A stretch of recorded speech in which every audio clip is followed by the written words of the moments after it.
اکا انگینه به حسمی یگان تبابت گفت است. هست برادر عزیز 2 روز به خلاص میخورید. انگینه سلفه همش گومی سیاه میشد.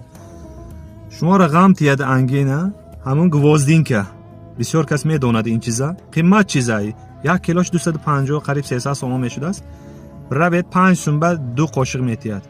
خانه بیارید 1 قاشق کلونه 200 میلی گرم آب انداخته بالای پلیتکه یگان چیز من مونده 1 جوشد با کمتر دم میتید 1 نیم ساعت دم میگیرد سرخ میشد آب.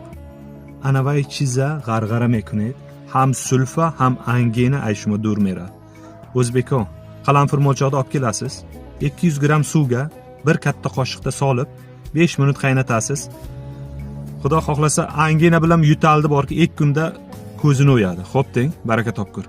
Siz o'zbekcha va tojikcha sizlarga perevod qilyapman. Qahramon tabib retsepti.